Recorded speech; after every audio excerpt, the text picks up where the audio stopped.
go ahead and dismiss the kids if they want to go ahead and go to Children's Church. And also, if you didn't pick up a copy of the sermon notes as you came in, they're by the back door. Somebody can raise your hand, and then Delbert can hand those out to you, or somebody can grab those. So they're back there.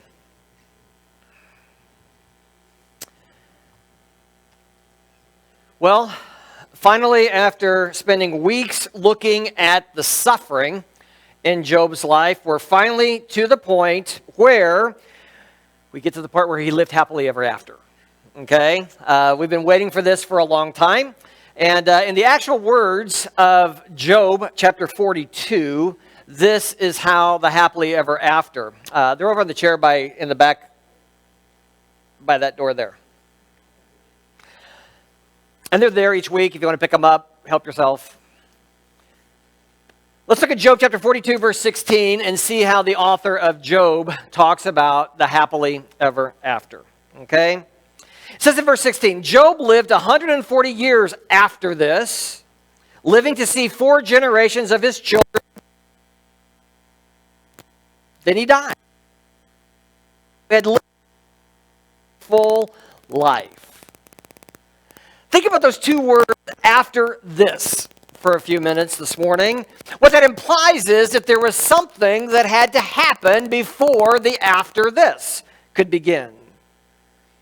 Since the beginning of June, we've been looking at Job's life as recorded for us in the Old Testament book that bears his name. And we've looked at all the things that have happened to him up to chapter 42, verse 16, which, in my opinion, makes up the after this.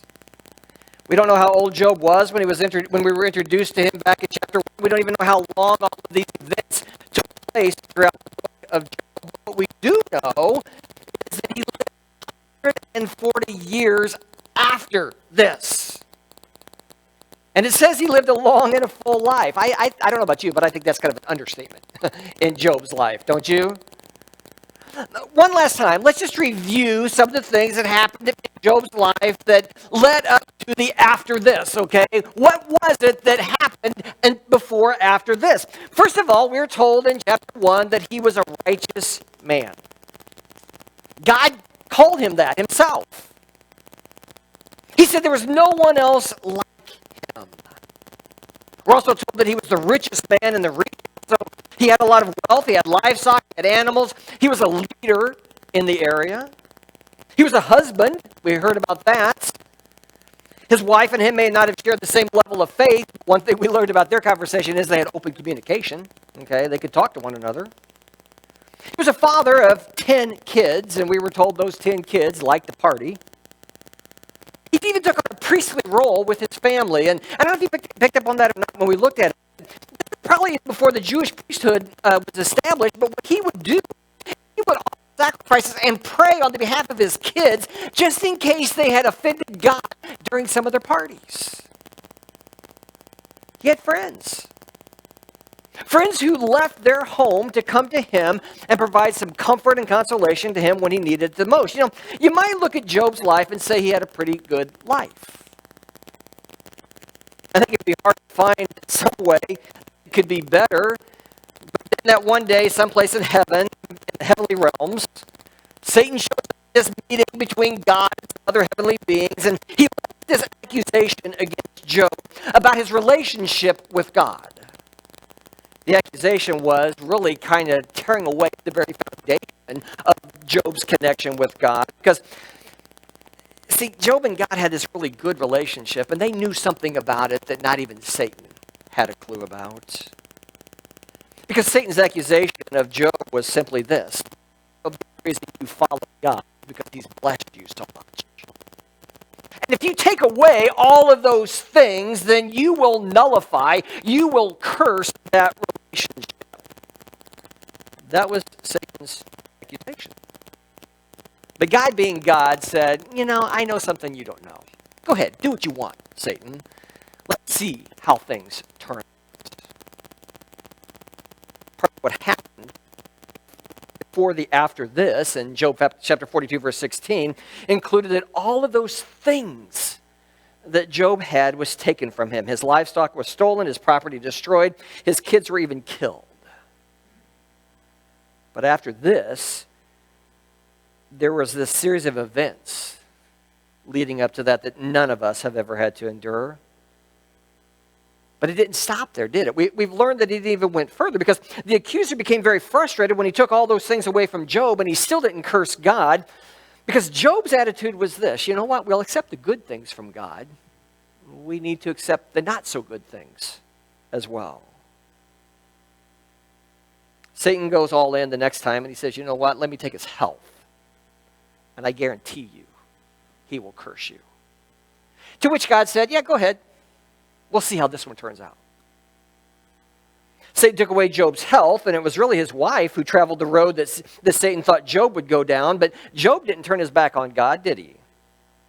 So part of the events that were leading up to the after this included not only the loss of all of his possessions, all of his kids, but the total loss of his health. And there's more.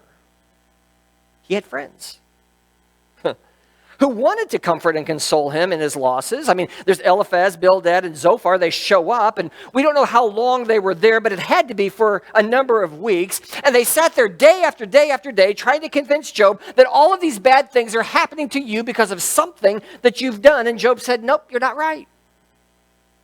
God's up to something. I don't know what it is, but God's up to something. So Job gets so frustrated with this whole situation, like you and I probably would as well, and he insists on having this meeting with God. And he says, God, I'm going to lay out my case to you, and you're going to answer me as to why things are happening the way they are in my life.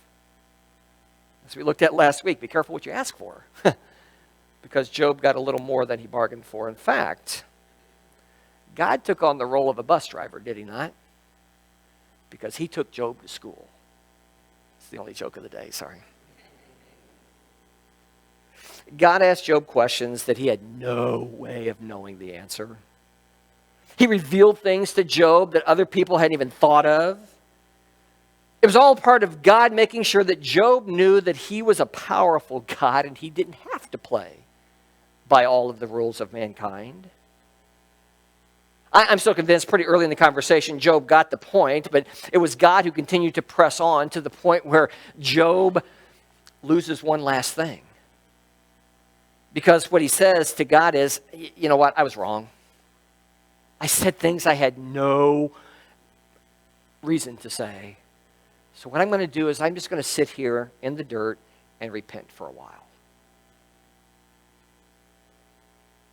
Those things happened before after this. The after this, I want to describe today as Job's restoration. And you know, the more I study how God restores people's lives, the more I am convinced that he doesn't do it all at once. He does it like he did with Job, in a process, one step at a time. To reveal the first step in that process, I want you to think about this question. What one word do you think best describes Job's condition before the restoration? For me, that word is broken. Job experienced brokenness in just about every aspect of his life. Think about it. His finances were wiped out. His family was taken from him. His friendships were fractured. His health was decimated. And he was totally humbled before God. There just wasn't a part of Job's life, was there? That he didn't experience brokenness? Job was the epitome of brokenness. And if you think about it, it kind of makes sense, does it not? In order for something to be restored, it needs to be broken. I like that line in the video, I hope you caught it, that Stephanie shared about how the perfect x-rays are thrown away. It's the ones that are broken, the ones that show a deformity that are valuable, because that allows the physician and the specialist to do their job. If you'd taken an x-ray of Job's life, chapter 1, you probably would have thrown it away. Because it was perfect. God said he was blameless. But in his infinite wisdom, God knew that there was still one area in Job's life that needed to be refined, so he allowed some other things to happen to him so that he would get to the point that he could even work on that part of his life. See, in order for God to restore something, it needs to be broken. And only God knows at what level that brokenness needs to occur. The good thing is, when we get to that point, we can rest assured that God will restore us. I want you to think for a moment about things that you have seen that have been restored. Maybe they were an old antique or something like that. And sometimes when they're fixed up, they turn out even better than they were before. Vintage cars. You ever thought about that process of restoring them? Take a look at this picture of this car, which was in bad shape when it was first found. It definitely needed some help. It was broken. But look what it was transformed into. Same car. You know, I'd love to be able to restore old vehicles, but I lack a few necessary things: money, time, and ability.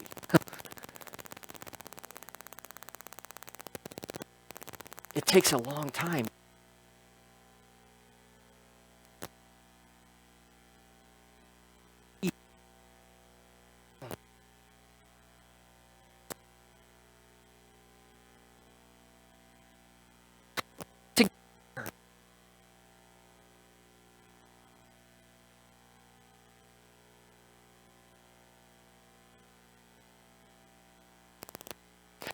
Things happen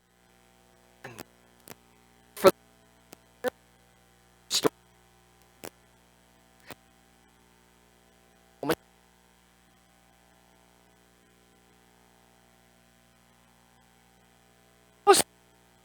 best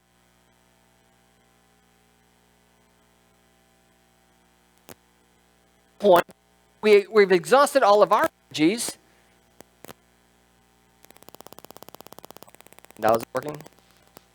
Okay, this will be fun. We get to the point where we exhaust all of our energy resources, and that's when we're broken. For most of us, it takes us to actually cry out to God and ask for help. When we do that, He'll hear our prayers, and He'll let us know that His desire is to restore us. And the problem is, we just think that happens immediately. In the life of Job, there was something else that God wanted him to do before He restored his life. It may not always be the case in our lives, but I'm wondering if sometimes when we've been broken and our prayers for healing and restoration aren't answered, in looking at Job's life, I wonder if maybe there's just something else that God wants us to do. Let's look at what that was in Job's life. Job chapter 42, verse 7 says this. After the Lord had finished speaking to Job, He said to Eliphaz the Temanite, I'm angry with you and your two friends, for you have not spoken accurately about me, and my servant Job has. So take 7 bulls and 7 rams and go to my servant Job and offer burnt offerings for yourselves. My servant Job will pray for you, and I will accept his prayer on your behalf. I will not treat you as you deserve, for you have not spoken accurately about me, as my servant Job has. So Eliphaz the Temanite, Bildad the Shuhite, and Zophar the Naamanite did as the Lord commanded him, and the Lord accepted Job's prayer. You know, I think sometimes before God restores us from our brokenness, what He wants us to do is to minister to others. Because you're a lot smarter than I am, you probably saw this a whole lot earlier than I did. But when was it that when did He ask Job to perform these ministries to his friends? Was it after he had been restored? No, it was before. It was in Job's brokenness that God said, I want you to pray for your friends. Job had just come off this incredible encounter with God where he was humbled in more ways than we could ever imagine. He was still probably scraping his skin with pottery. And God said, there's one more thing, Job. One more thing that I want you to do. I want you to pray. I want you to minister to your misguided friends. Who knows how long Job had to sit there and listen to his three friends tell him that he had sinned and caused this tragedy in his life? He argued with them. He called them out, but they stuck to their positions, and all that did was irritate Job. And God said, I want you to minister to them. If you were Job, what would you have prayed for your friends? Had I been Job, I probably would have said, man, God, give them all the pain and suffering that I just went through so they can experience a little bit of it. And I'm going to sit there and say, hey, guys, how's it feel? What'd you do to deserve this? But that's the vengeful side of me talking.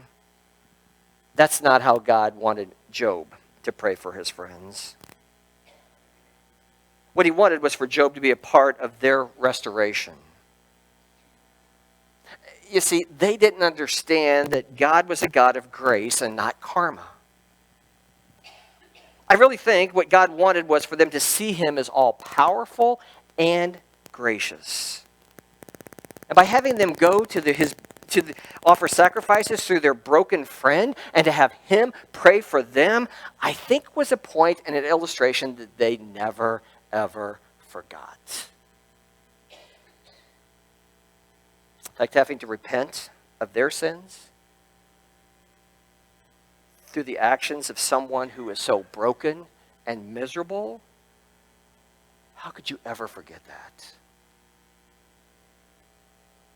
You know, it's a pattern that God uses today still, doesn't it? Oftentimes it's the victim of someone else's actions or abuse that God uses to minister to them, the abuser.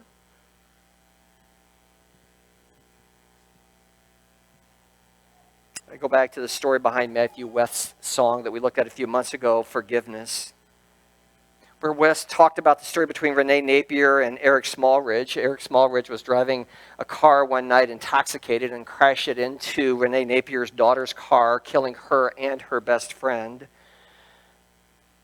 And West writes in the song Forgiveness these words about the impact that forgiving Smallridge had on Napier. He said this, it'll clear the bitterness away. It can even set a prisoner free. There's no end to what its power can do. So let it go and be amazed by what you see through eyes of grace. The prisoner that it really frees is you. A part of me wonders if God didn't have Job minister to his three friends so that he wouldn't harbor any bad feelings or thoughts against them.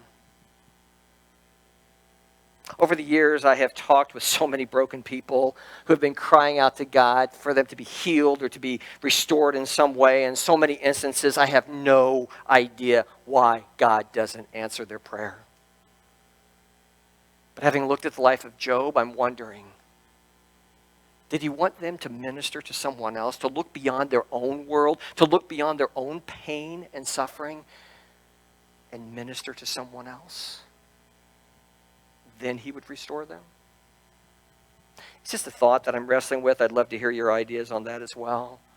But you know, sometimes there's that ministry that takes place in our brokenness that is far greater than anything that can happen when we're strong. So that was the road to restoration. Now, I just want to talk a little bit about the goal of restoration. We see this happening in Job's life very quickly after he prayed for his friends. In fact, 42 verse 10 says this: when Job prayed for his friends, the Lord restored his fortunes. In fact, the Lord gave him twice as much as before. Was there a correlation between Job's praying and God restoring his fortunes? Maybe. Maybe it was just the way that the author put together the story. But what it says is that Job was restored. He wasn't restored until after he had ministered to his friends. In the following verses, we see how that life restoration took place in Job's life. Verse 11 says, then, after he had prayed and God restored, all of his brothers and sisters, first time we've heard about them in the book of Job, all of his brothers and sisters and former friends came and feasted with him in his home. And they consoled him and comforted him because of all the trials the Lord had brought against him. Interesting statement there. And each of them brought him a gift of money and a gold ring. So the Lord blessed Job in the second half of his life, even more than in the beginning. For now he had 14,000 sheep, 6,000 camels, 1,000 teams of oxen, and 1,000 female donkeys. God just restored Job's life by doubling everything he had, except for his kids, because we read in verse 13, he also gave Job 7 more sons and 3 more daughters. Job started the book with 7 sons and 3 daughters, so he ends with 7 sons and 3 daughters. But if you've read this passage, does anybody else find it interesting that the author talks about the beauty of his daughters? And he gives his daughters names, but he doesn't say anything about the sons? Does anybody else find that interesting? I think what's really interesting is at the end of verse 15.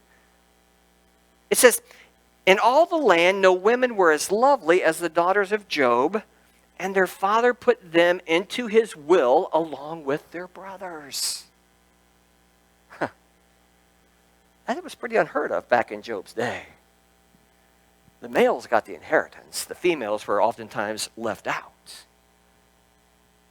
But in Job's life, part of his restoration was that he included his daughters as heirs of everything that was his. I think there's one final aspect of Job's restoration that I want to look at, and it's what Peter Chin points out when he says, Job didn't just die with all of his possessions restored. He died in peace. When did that peace come for Job? It only came after he was face to face with God. And I think that's something that we've got to remember as well, that if we're not experiencing peace, if we're not experiencing restoration, then maybe we haven't had that face-to-face encounter with the all-powerful, all-gracious God.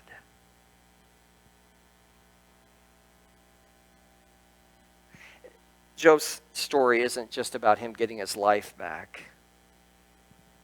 It was about him finding peace at a level that I think he did not have before he lost all of those things and before he entered that state of brokenness. What happens when we go through brokenness and God restores us is that we then begin to trust God more. We know that he'll take care of us. Some of you have been through some seasons of life where you have experienced brokenness far greater than you've ever thought you could endure, but you did.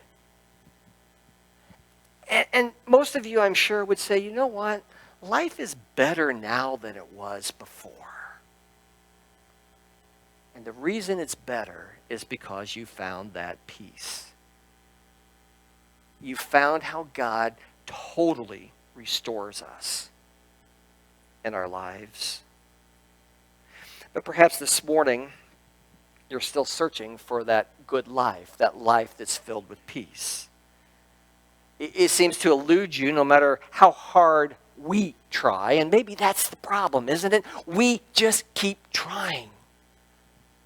And we never allow ourselves to be broken to the point where only God can put us back together.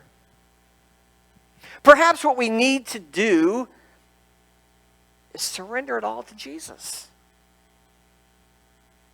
Maybe we're frustrated by how things are going in the world today. Maybe we're frustrated by school starting and kids having to wear masks and teachers have to wear masks and all this stuff that's going on. Maybe we're frustrated by that.